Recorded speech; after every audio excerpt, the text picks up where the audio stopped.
C'était un réel plaisir de vous retrouver, chers téléspectateurs. Bienvenue à ce journal dont voici les principaux titres. La route menant vers le dépotoir de Mouroné en zone Bouterere est presque impraticable suite aux eaux stagnantes qui s'y observent. Les habitants de cette localité indiquent craindre pour leur santé et demandent l'intervention des autorités pour résoudre ce problème. Vous aurez plus de détails au cours de ce journal et des listes vont être établies pour plutôt de tous les commerçants qui ont des places au sein des marchés dans tout le pays à partir de lundi prochain. Et cela pour connaître les commerçants en activité et de les faire signer de nouveaux contrats de paiement de stand. Ces propos ont été tenus par le ministre des Finances dans une réunion avec les administratifs ce lundi. Audace Nyonzima a recommandé à ses autorités administratives de bien suivre ce travail. Les détails, c'est tout de suite.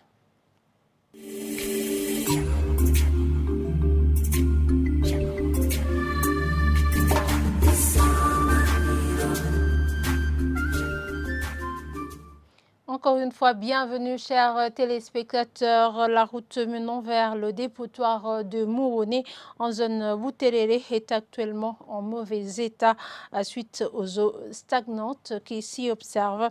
Les habitants de cette localité disent que cela est lié aux véhicules type poids lourds qui viennent régulièrement y déverser des immondices.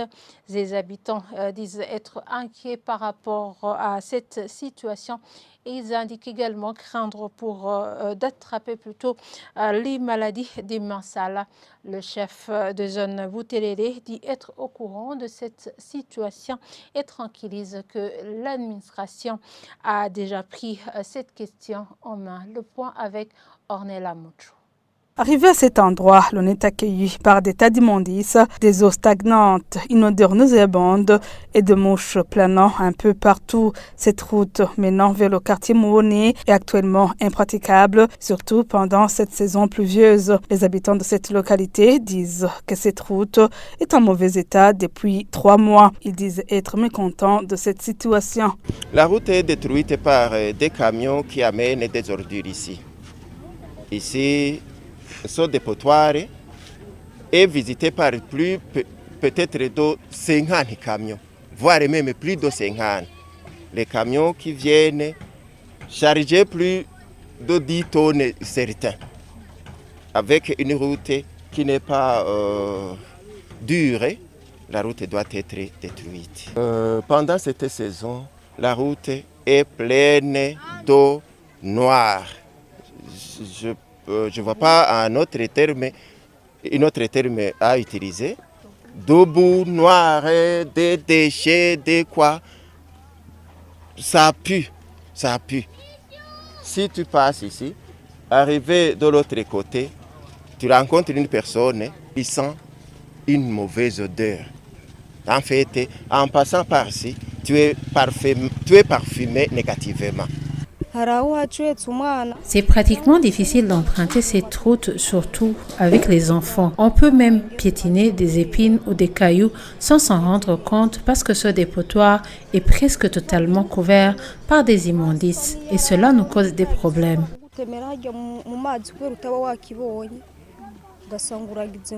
Ils disent aussi vivre dans la crainte d'attraper certaines maladies comme le choléra et demandent la réhabilitation de cette route, mais aussi placer ce dépotoir dans un autre endroit. Et comme habitant d'ici, je propose 2 choses. La réhabilitation de la route qui est détruite. Heureusement, la machine a commencé de dégager la route, les ordures dans la route. Peut-être que les travaux vont continuer. Et si ça continue, la route sera réhabilitée et nous serons vraiment à l'aise, comme d'autres quartiers. Deuxième chose, d'arrêter d'amener les ordures ici, soit mises en application pour les amener à Kidi Daguzo où l'État a donné cette place. Le chef de zone Buterere affirme que l'administration suit de près ce problème et que des travaux de collecte des immondices à ce lieu sont déjà en cours. La mairie de la ville de Bujumbura avait annoncé depuis 2019 que le nouveau dépotoir sera installé en province Bubanza. Je vous le disais en titre, des listes de tous les commerçants qui ont des stands dans tous les marchés du pays vont être établies, et cela à partir de lundi prochain. Le ministre Audace Niyonzima, ministre des Finances, a précisé que c'est dans le but de connaître les commerçants en activité et pour les faire signer de nouveaux contrats de paiement de stand. Il l'a dit ce lundi au cours d'une réunion organisée à l'intention des gouverneurs et des administratifs. Suivez-le à ce propos. Muri ya ntumbero yo kugwiza ubutunzi buja mu kigega rusange. Kimwe rero Le gouvernement a pris une décision d'augmenter la production dans la caisse de l'État. Une mesure pour augmenter la production, il y a eu une idée que tous les marchés construits sous financement du gouvernement, même si pendant la construction, certains pensaient que ces marchés sont construits par les privés ou d'autres partenaires, tout en croyant que ces marchés n'ont pas leurs propriétaires. Il faut comprendre que ces marchés sont des places de l'État, comme des parkings, des écoles et des hôpitaux, ce qui signifie que personne ne peut pas s'en approprier. Il y a certains qui ont occupé ces places et disaient que ça leur appartienne. Et cela a créé de mésententes. Quand on a pris d'autres mesures, nous avons décidé que toutes les places de l'État, tous les gens soient considérés de même manière, qu'il n'y ait pas des inégalités dans le paiement des places. Il y avait ceux qui ont eu des places et payés dans la commune et d'autres font des locations et payaient moins à la commune alors qu'ils percevaient beaucoup d'argent de location. Les administrateurs présents, vous connaissez bien ces marchés. Allez préparer les listes des commerçants qui ont eu des places. Travaillez avec les commissaires des marchés pour présenter ces listes tout en séparant les marchés achevés dans leur construction et les marchés construits par des privés. Et vérifiez si les commerçants qui se trouvent dans ces marchés et les loyers pour les multiplier par 2 et l'OBR va venir pour faire son travail de signature de nouveaux contrats avec ces commerçants au plus tard lundi prochain et cela sera fait dans tout le pays pour ceux qui vont payer ces loyers.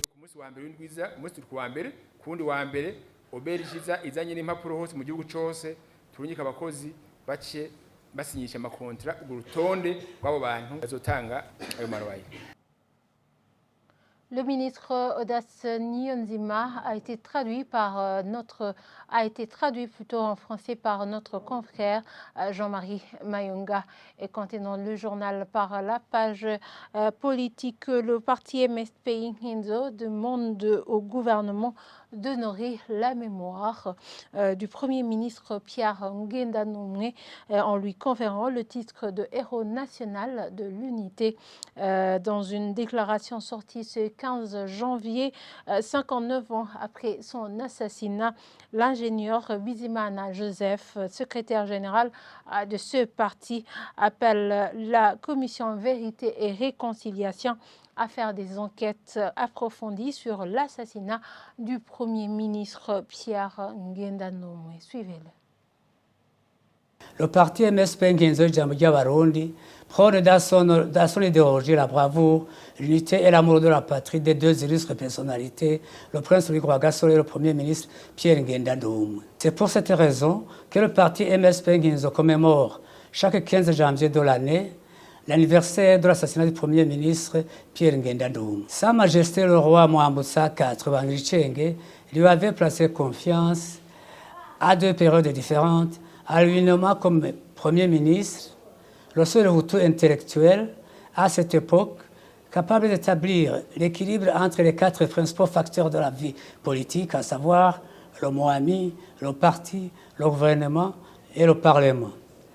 Est capable de former une équipe gouvernementale composée de Hutus modérés, de Tutsis modérés, en mesure d'obtenir la confiance du Parlement et de la conserver, ainsi que l'éradication du malaise dans les relations des communautés Hutus et Tutsis. Le Premier ministre Ngendanumwe Pierre était en compagnie de lutte pour l'indépendance du Burundi avec le prince Louis Rwagasore, assassiné le 13 octobre 1961. Il a conduit le pays vers l'indépendance le 1er juillet 1962. Justement, aux autorités que la parole est prononcée pour l'indépendance le 1er juillet 1962, qui a été prononcée par le Premier ministre Ngenda Lumwe, soit retrouvée dans les archives sonores ou dans les différents journaux au Burundi et dans les pays comme la Belgique et la France et au Vatican. Continuons cette édition par la page justice. Plus de 4000 titres fonciers ont été délivrés en l'espace de 6 mois de cet exercice budgétaire 2023-2024. C'est du moins une déclaration ce lundi du ministre de la Justice lors de la présentation des réalisations de ces 6 derniers mois. Suivez-la.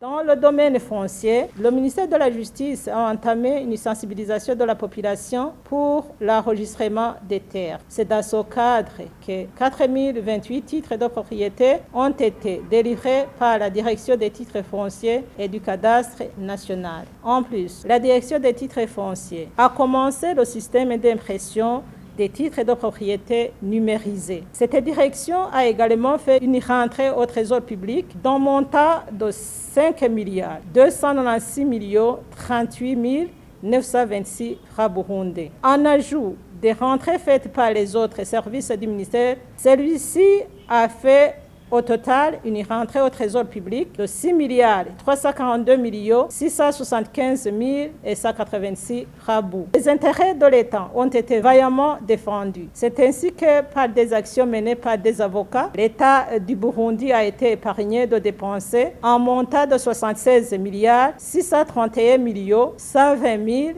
062 francs avec 27 100 $. Ceux-ci ont également ramené dans le patrimoine de l'État des terrains d'une superficie de 68 hectares 141 arts 5 centiales qui avaient été spoliés par des particuliers. Plus de 7000 touristes, tant nationaux qu'internationaux, ont visité l'année dernière les chutes de Karera en province Rutana. Ces propos ont été tenus par Manirakiza Désiré, représentant de l'Office burundais de protection de l'environnement en province Rutana.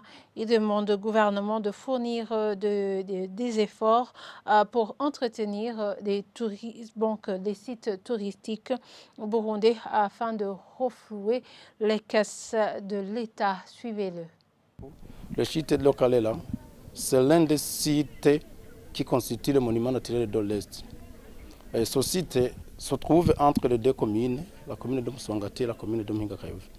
Les gens qui viennent visiter ce site, ils sont de différentes catégories. Il y a les Burundais eux-mêmes qui sont divisés en 2 catégories. Il y a les nationaux non résidents d'ici et les riverains d'ici. Ils payent différemment. Les riverains d'ici payent 2000 francs pour visiter ces sites ou bien les failles des Allemands. Mais les non-riverains payent 5000 francs. Concernant les étrangers, eux aussi sont divisés en 2 catégories. Il y a les étrangers résidents, les étrangers non résidents. Les étrangers résidents paient 10 $, mais qui peuvent être échangés en francs, mais les non-résidents paient 20 $ qui ne peuvent pas échanger en dollars parce que les résidents travaillent au Burundi. Et n'oubliez pas qu'il y a une loi qui ne permet pas aux personnes de voyager avec les dollars. Raison pour laquelle eux, ces résidents, peuvent payer en francs. Pour le pays, j'aimerais dire que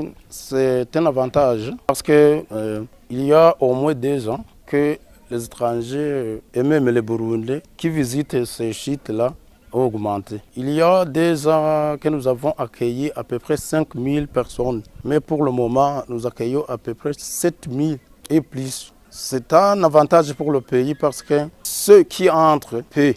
Et l'argent qui peut entre dans le pays. Nous appelons à l'État d'entretien la route premièrement et deuxièmement de faire le tout possible pour que quelques personnes qui veulent visiter aient l'occasion d'y arriver. Je dis pour les sites de Karéramé et même les autres sites, l'accès n'est pas facile. Aussi, j'aimerais appeler n'importe qui peut aider, quelles que soient les parties prenantes, à fournir des efforts afin que le secteur touristique soit renforcé. Et voilà, c'est ici que nous clôturons ce journal. Merci de nous avoir suivis et très bonne suite de programme sur la télévision Isanganiro.